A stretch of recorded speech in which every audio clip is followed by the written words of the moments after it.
New laptop, new deal. I think the interview already started. It pretty much did.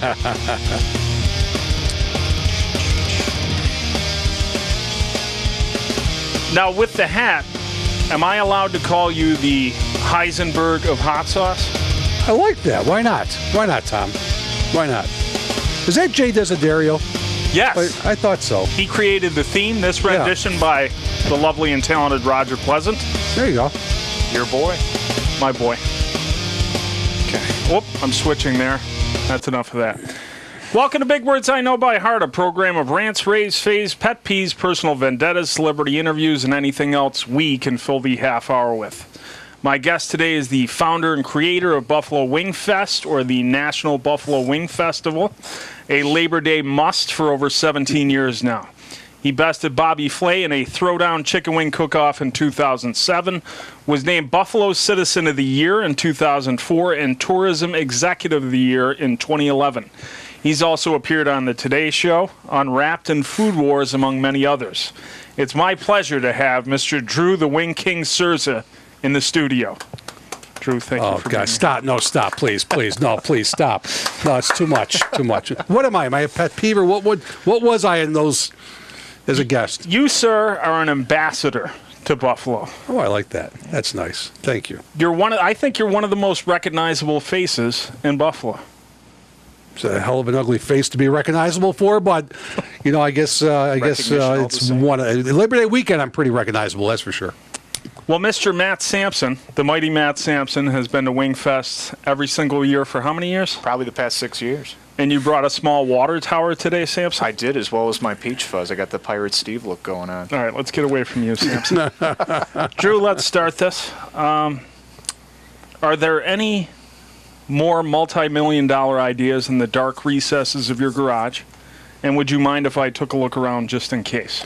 I'd have to kill you. I can't do that. We want you alive, Tom. There's an idea brewing, weaning, both, literally, but I can't. It'll be coming out soon. But it's an idea I've had since 2011, and it's kind of like a next step of the Wingfest. So I think people will be pretty excited about it. Is it the Wing King hot sauce line? Oh God, no. God, no. Something else? Something else. You're keeping it under your hat, right? Uh-huh. It's under my hat, under the lid. You gotta make sure it's the right plan first, and then you can make it successful. And then execute. Yes. Now, you got your start with a promotional company for a grocery store chain.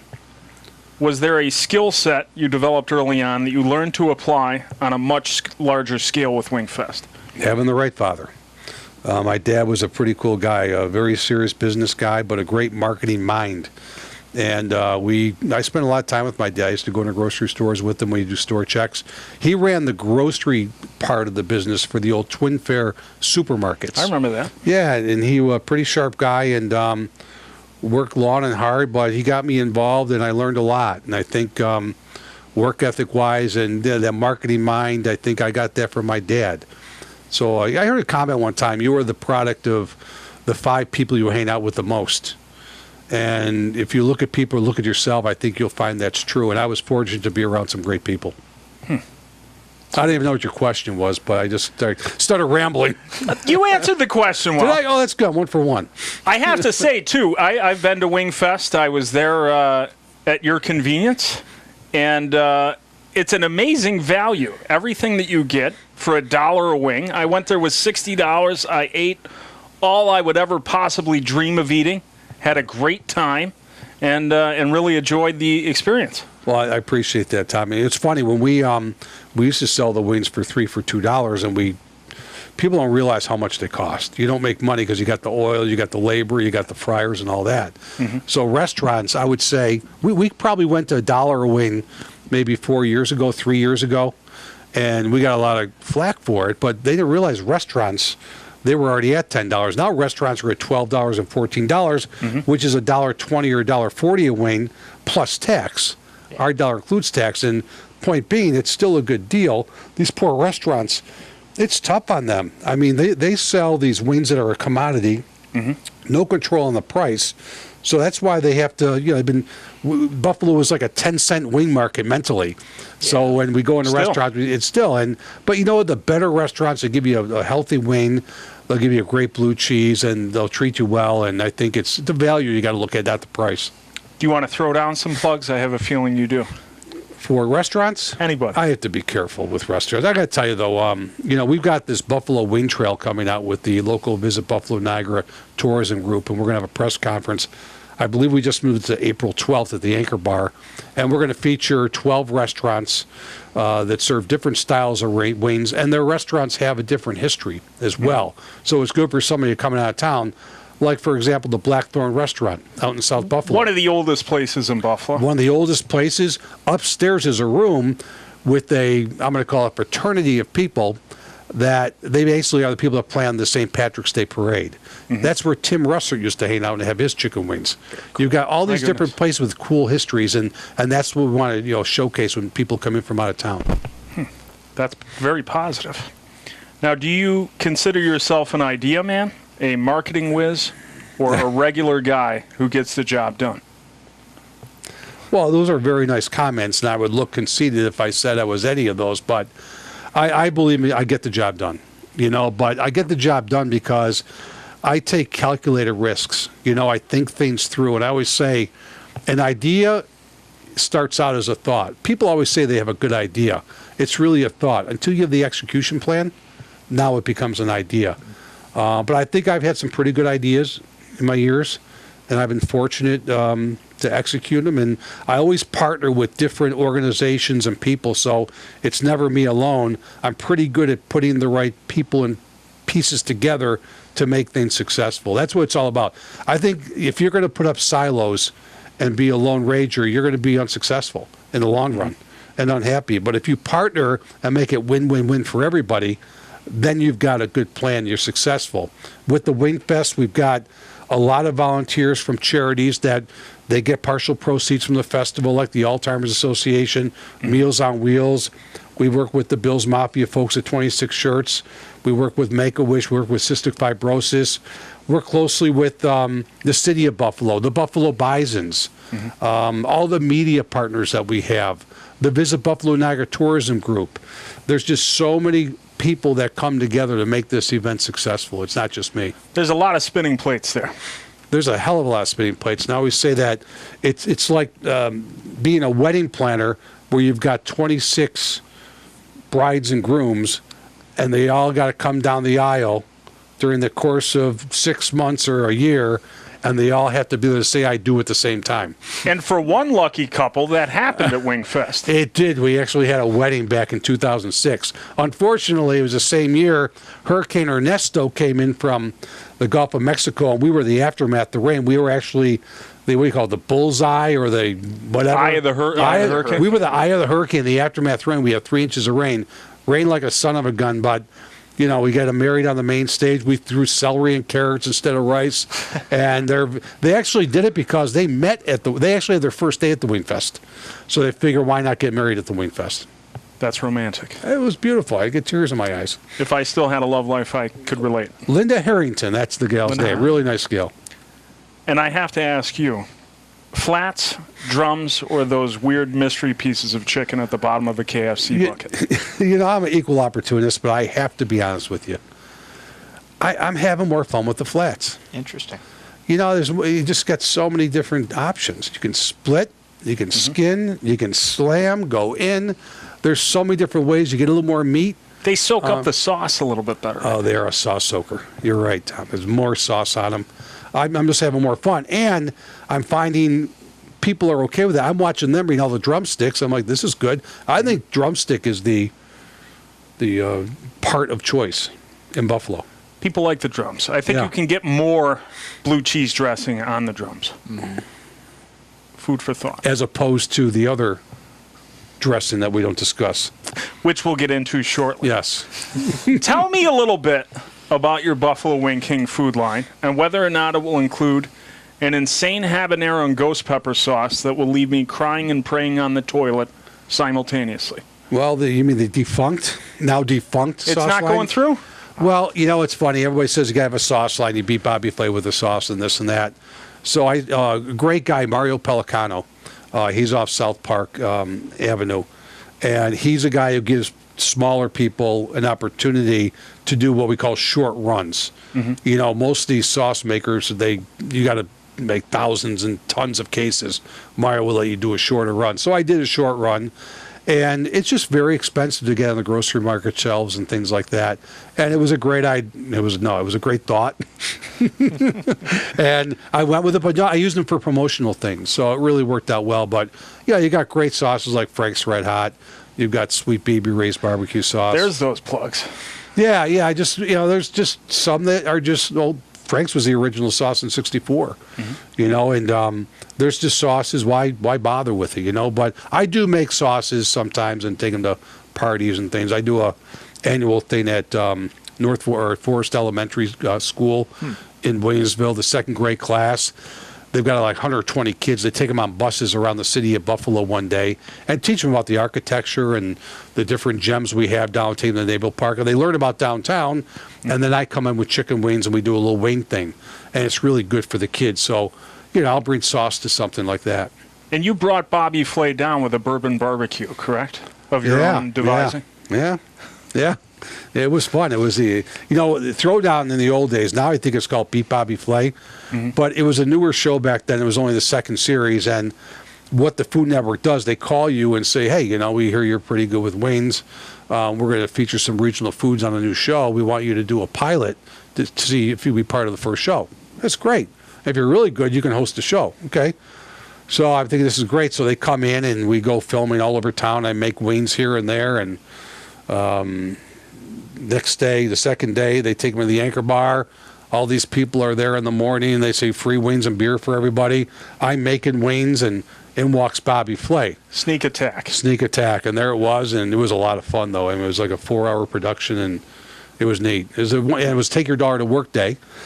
So my oldest daughter, Nicole, was in 8th grade, so she was right there by my side because we always did the Take Your Daughter to Work Day, and she was in the show, and it was a lot of fun.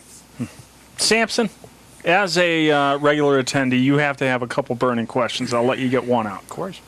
So for the international scene that you have at Wingfest, are you seeking out those vendors, or are they really seeking out you at this point? Ooh, good question. Eloquently put. Sampson. It was fired up. So about 3 years ago, we decided, we should have, about 4 years ago, I got an email from these guys from London. They wanted to start a Buffalo Wing restaurant, wanted to know if I would meet with them. So they flew from London to here, and I spent like 3 hours with them at the Anchor Bar and gave them my thought process on being successful in the restaurant business for wings in London. Well, don't they open up a restaurant, a year later? So I invited them, first international restaurant, to the Wingfest. They had, who's the guy? Famous Food Network, Jamie Oliver. So Jamie Oliver's got a production company and a show in England.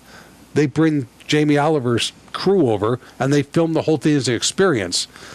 And the guys did great. They were great guys. I mean, they're getting loaded on Chippewa Street one night, hung over the next, serving up wings, just good old boys. And we got some great exposure over there. And then I said, next year, let's get somebody else.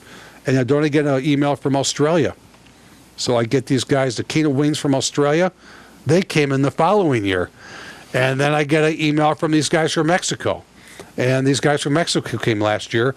And I got an email now from London again. So we got London coming in. So each year I get different folks reach out. And you do a lot of research out of it, too. But they've been reaching out to us. So that's been fortunate. That's what's really nice for the locals is you can check out some places that aren't in your backyard. It is, and I'll get a lot of flack from people who say, "Oh, nobody makes wings like in Buffalo, so why do you have them come in?" But that's not the purpose of it. The purpose of it, first of all, is to celebrate Buffalonians that have transplanted to open up their own restaurants. So we bring them back home. Like B-Dubs. B-Dubs is one. We had these guys out of Chicago, though. I mean, it's smaller guys like out of Chicago. Phoenix, Arizona, Booties. They're from Rochester.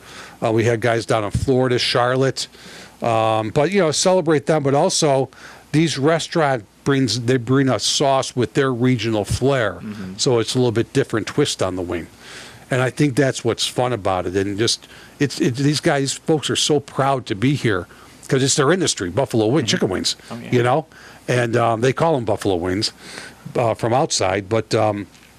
there's a lot of pride with that. They get a lot of recognition, and it brings people in from all over the country. Has a huge economic impact in the city of Buffalo for that weekend for people coming in. It's a big boom. It's a big boom. It's because we invite everybody from all over the country, restaurants and individuals. You take all comers. Yeah. And you're in the midst of organizing a National Blue Cheese Dressing Day. Well, why wouldn't you? We don't have one. Will there be an increased law enforcement presence in anticipation of the lactose intolerance protesters, lobbyists, and skim milk sympathizers? Well, you bring up a good point, Tom. I've never heard it put that way, but I think we're going to need to, because I think there are some ranchies out there that will not be happy with this day. But you know what? I think I'm going to turn it into a ranch amnesty day. It's kind of like fruitcakes. We've all got something in our kitchen cabinet cupboards that's been there, sitting there. And I think people are embarrassed when they have ranch dressing. Popeye spinach. Popeye is another one. 1952. Another one. And I think that it's an opportunity. We'll give the donations to the food bank. We'll have barrels, and you can bring your ranch dressing in, no questions asked, and pull all the ranch dressing. We should get them off the grocery shelves, too. We should steal them and just get rid of the whole darn thing for that day. And you have the Peace Bridge involved. Is that still? We're going to try to light it up blue, and we're going to try to get the electric tower lit up blue and just really celebrate, because we know it's all blue cheese, not ranch with chicken wings. And there's never been a National Blue Cheese Dressing Day, only a ranch dressing day. Another first for Mr. Drew Cerza. Sampson, are you in? Looks good on the resume. Looks good on the resume, Tom. I also know that you stated in previous interviews that your work with charities is your passion. How much have you raised so far for your multiple organizations, and would you be matching the funds for Sampson's 5K fun run for erectile dysfunction? Well, we've raised over $325,000 for local charities through the Wingfest, but we do other, charitable ventures too. Erectile dysfunction is definitely a problem we've got in society today, but I'm going to let the professionals work on that, and that's how I'm going to leave that. Sampson, how's that coming along? Oh, it's coming along. Moving away, how heavy is the head? It's not going to be a fun run, is it? No. Not in that atmosphere. No. It could be more of a limp, maybe. How heavy? That's too on the nose. Too on the nose? How heavy It'll be a short pace, that's for sure. Oh. How heavy is the head that wears the poultry crown? It's heavy. But you know what? Over the years, you get used to it. And it's funny because I'll do some charity events, and you go to the bathroom, and you don't realize, like, the wing head sticks out about 1.5 feet from your skull. And when you go up to the urinal and you're walking up, you tend to hit the wall first and bounce back, and everybody's looking at you like, what the hell just happened to him?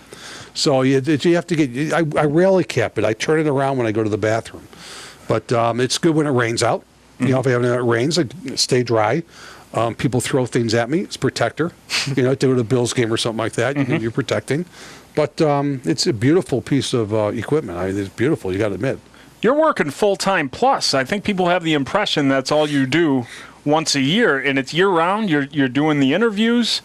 There's a lot of print interviews. You're on the board at Niagara University. Do you give yourself a day off? What do you need a day off for? What are you going to do? No, and I got a beautiful family and kids that were really involved with sports. Now I've got more free time. My wife got a little puppy, Charlie, a little golden retriever, so busy with taking care of Charlie. He's only 4 months old. But I help different companies. I do some consulting work. I own real estate in Ellicottville. I rent them out, so I manage properties as well. I run a hamburger festival in Akron, Ohio. So I keep busy. There's no reason to sit around. Now, which came first? The hamburger festival was after, correct? The chicken or the egg, is that what you're asking? The chicken or the burger? Well, I was doing the Wingfest. I was probably in my 3rd year, and I got a call from the city of Akron asking if I would do a hamburger festival there. And I'm talking Akron, Ohio. Yeah. And I said, well, why there? Because we invented the hamburger. I said, no, you didn't. It was Hamburg, New York, right south of Buffalo. He said, yeah, by 2 guys from Akron, Ohio. Sure as heck, Charles and Frank's Menches back in 1885. They're the ones. So I went out there. Akron's a lot like Buffalo. I mean, good, hard-working people. I'm not going to say a depressed economy because I never want to call Buffalo that, but pretty much a steady economy. Similar situation? They had rubber. We had steel. The rubber industry went over to Japan. Our steel went overseas. I mean, very similar. Lost jobs and all that and kind of rebounding. But They have a great downtown area that they've revamped, and I started a burger festival there. Same kind of program. Would you call the people salt of the earth? Definitely, without a doubt. We were talking about beef on weck beforehand, too. Is that is that on the back burner? No, I love beef on weck, though. I like there's a few places that really do it well, and some places that don't. And I like the ones that do. And that's all I'm going to say. Fair enough. I was out East Aurora and had a heck of a beef on weck. That's all I'm going to say. At the Barbell Tavern. Yep. Which we all love. Yep. Yep. Now you go to Charlie the Butcher, you get the. I mean, that's legendary. Never been. Great beef. Seriously? Haven't gotten there yet. What are you doing with your Charlie? Get this guy. Go Great to Charlie. Beef on weck. Go Great straight to beef on weck. Charlie. Do it straight to Charlie. Right on by the airport. Okay, you go. Yeah, right up He does by a me. great beef on weck. I worry about the ones that are right next to the Nocos. I don't know if it's going to be as good. I will say this about Charlie, because I know some folks that he's got agreements with. He really keeps his eyeball. He does the training, eyeballs on it, and gives them special ovens to cook these out of. So it's pretty, I don't think you ever get exactly the same thing, but it's pretty darn close. Like the Nocos. Yeah. It's like a Russ Salvatore deal. He's overseeing every facet of the organization. Russ is the best, isn't he? He's something else. Never going to be anybody like him again. Nope. Now, with regard to your kingdom, is the Wing King a benevolent ruler, a sadistic fascist, or a willy-nilly socialist? I love everybody. I just think it one for all for one. It's no, I'm not a true ruler. You rule by committee. Yeah, that's a good way to do it. I lead by committee. I don't rule. I lead by committee, like any good organization or leader would do. There's so a friend of mine I met. He actually met what's Ogilvy's first name? The godfather of advertising. Ogilvy's the last name. I have to watch one of the words on this, but he represented American Express, and Ogilvy was the ad agency for him. And he was leaving the company, so he went for an exit interview with this Ogilvy. And the godfather of advertising, he sat there and he said, tell me how to be successful. How'd you do what you did? He says, well, first of all, you got to pass yourself off as a creative genius. Okay? Then... Easily said. Then you have to hire people smarter than you. Then get the blank out of their way. Wow. And you know what? And you hear different people talk, and that's what you hear. Is like you want people better than you, smarter than you, a different skill set than you, and then let them do their thing. Like I'm 57 years old, and I actually associate now through work with younger people because the way I did it is not the way it's done today. So I learn from these so-called millennials, and I know they hate being called that, but they're just, it's a different mindset, different thinking set, the same way that I thought my dad and his generation were different. Right. Same way they thought we were different. So I think it's a changing world right now that everybody's got to be more open-minded, especially when it comes to marketing. Because there's it used to be there's demographics of like generations. Now there's demographics within every 5-10 years of people. It's a 7-layer cake now. It's unbelievable. Yeah. Samson, would you like to speak for millennials? Speaking for millennials, Tom, seems like that would just be your platform. In a word, that whatever is going on in the front of your face, what is that? It has been a self-proclaimed pirate beard by my roommate, so not great. It needs work. It's got to go. Wow. Drew, do you still get a card during the holidays from Baby New Year after rescuing New Year's Eve in downtown Buffalo back in 2004? Yeah. No, I already forgot about that. You saved the day. Somebody had to. Nobody had any money, and nobody wanted to do it. And I said, I got 3 weeks to figure it out. Had the old Palm Pilot at the day and just emailed everybody I had or texted, called them, and said, give me $1,000. And we'll all put in $1,000, and I got 40 people that say yes. We saved the ball drop. Again, it wasn't me. It was everybody. You facilitated, though. You've got to give yourself a little credit. Well, I think with anything like somebody's got to step up and be a leader. And you have to sell. You have to have a vision, and you have to sell your vision. But that's the key, I think, with a lot of people. You need a vision. You can't just do stuff. I think where I've had a huge advantage in my life is with this Wing King persona. With the Wingfest. It's like a talking head for a festival. It's like, I always joke around, I'll be in a serious conversation, and they'll say, so what do you do when you're not doing the Wingfest? I say, well, I really study it and stuff. Like last month I was at a mascot convention, and I'll talk like this with the Burger King, Ronald McDonald, and Jared was there too. He had to leave early though, he had a gig. And I'll start talking seriously. And I said, they taught, and they're like, really? No, stupid. There's no mascot convention. Was the Noid there? No. Hulk Hogan was, though. That's good. The Hulk was. Yeah. You can't say Jared anymore. Isn't that terrible? Well, He kind of brought that on himself. Oh, my he God. really did. That was, That's one you can't cite. So, quick Jared story. I was down in Florida doing a TV show, and they pick you up in a driver in a limo from the hotel, and I'm driving. I'm in the back, so this girl's driving the limo and looks back, goes, so, what do you do? I go, chicken wings, yeah. Oh, really? Yeah, okay. Yeah. She goes, I had Jared here last week. And it was the week after the Super Bowl. So she's like, all proud. I'm like, really? How was he? Oh, boy. Let's just say he's making up for lost time. Oh, my God. I go, what do you mean? Honey, I've had guys and girls in the back, but never three with one. I mean, it was like wild. Wild. Wow. You got the whole story. So I'm thinking like this guy's a Taxi cab stud. confessions. A stud. And then you find out he's an idiot. You know? Wow. Sorry, Jared, but it's terrible. With apologies to Jared from Subway. Yes. No longer the spokesperson for Subway. Well spurted out. Thanks. That's a different kind of dressing that we'd be discussing. Oh, boy. Jesus. Part of that run. Part of the run. As a fellow resident of Clarence, are you as excited, somewhat excited, slightly excited, or not excited in the least bit about the new barber location breaking ground in 2019 at the former site of the historic Red Mill Inn? Saves me a lot of miles on my car. Amen to that. I'm brother. excited for them. I'll tell you why. It's they do it well. They do it the right way with their beef on wacky and their wings. And it's never easy to open up a second location. It's very challenging. Duff's has done a great job with it. Their location, they nailed the recipe in all of them. Some places do, some places don't. I hope they are successful with that. But that old Red Mill, it was such an eyesore for so long, and they couldn't take the whole thing down because it's got historic value, or whatever, it's zoned historic. And I think they took the back end of it off so that they can expand back. But I think it's going to have that bar bill feel, you know, and I think that's the key. It's that small town tavern Yeah, feel low seal, all that stuff. So I'm excited for them. I'm excited for Clarence, and I'm excited for the competition around them. There's so much on Transit Road as it is. You know, I mean, it's oversaturated. I feel for the restaurant folks because it's a lifestyle and it's a challenging way to make a living nowadays. Every law goes against you. Yeah. Everything. And nobody wants to work in restaurants. Young people don't really want to work. That's their biggest challenge, is getting the people to work.